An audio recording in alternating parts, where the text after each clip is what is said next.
Hello dear friends and students, I hope all of you are fine and I welcome you to the next video of this series of palpation of swellings. In this video, we'll talk about two important, interesting and slightly confusing features of examination of swellings, and these features are reducibility and compressibility. So let's see them one by one. Well, if I ask about the definition of reducibility, mostly people will say that a swelling is called as reducible if on applying some external pressure it reduces in size, or it may even disappear completely. Well, that sounds interesting, but if it was possible, all surgeons will lose their jobs, because in such cases the treatment would become quite easy. You simply apply some pressure on the swelling, it will reduce in size, or swelling may even disappear. But we know that it's very unlikely, and that is the reason it's only a part of the definition. And the full definition of reducibility is that it regains its original shape and size when opposite force comes in action. Now let us understand what is the meaning of this opposite force by taking example of a case of umbilical hernia in a child. Well, in last video we have seen that some activities like coughing, crying and weightlifting, they increase the pressure of some body cavities, and most important of them is abdominal cavity. And the same principle is important here also. Now here, when you applied some external pressure, that is from outside to inside, the swelling has reduced in size. Now when this child will cry, it will act like an opposite force, because here the pressure will be from inside to outside. And this reduction in size is not permanent, because swelling will regain its original shape and size.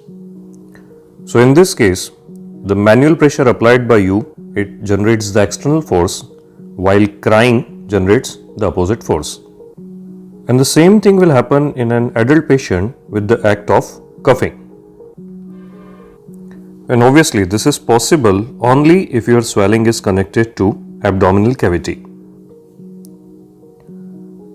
Interestingly, in some cases the defect is so large that there is no need of manual pressure or cough or cry. Gravity alone is enough to do this test.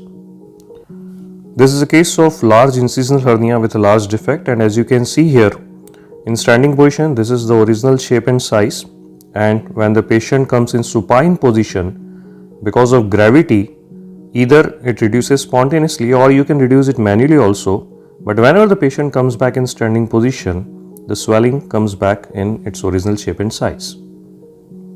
So this will also be called as a reducible swelling. And here are a few common examples of reducible swellings, and most of them are different types of hernia. In all these cases, the swelling will reduce in size whenever you apply some external pressure, but it will come back to its original shape and size whenever the patient will cough or cry or will change his posture. The next interesting feature of palpation is compressibility.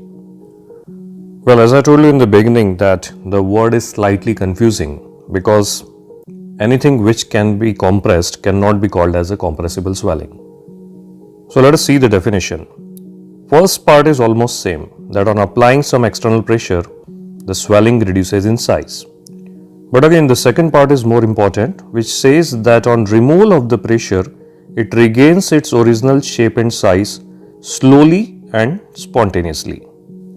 Now these two words are quite important.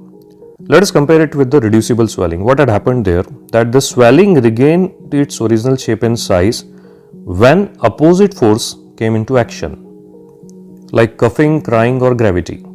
But here nothing is required. It will happen by itself. Now here anyone will feel that what's new in this?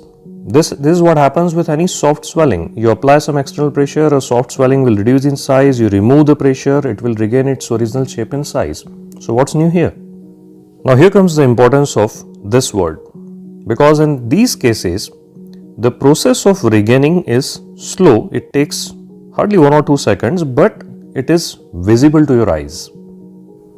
And this doesn't happen with other soft swellings, because they regain their original shape and size so quickly that the process is not visible to your eyes? Well, in true sense, hemangioma and lymphangioma are the only two examples of compressible swellings.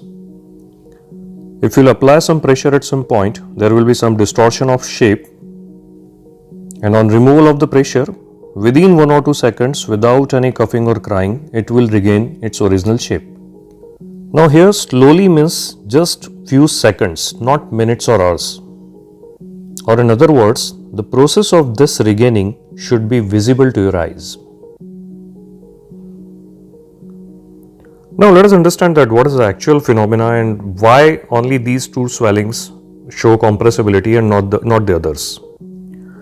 In these two cases, the fluid inside the swelling, that is the blood in hemangioma and lymph in lymphangioma, it is not free, but it is filled in multiple cystic spaces which are communicating with each other.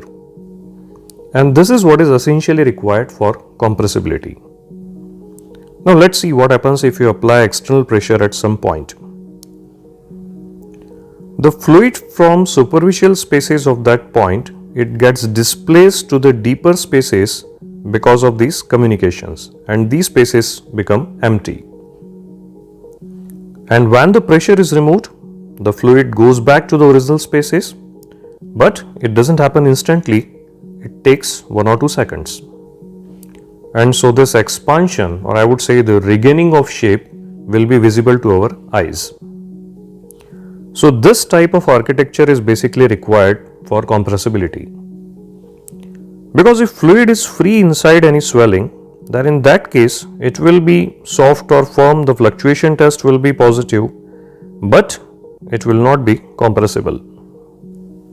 So to conclude, anything which can be compressed, you can call it as soft, but please don't call it as compressible, unless and until it shows this type of phenomena.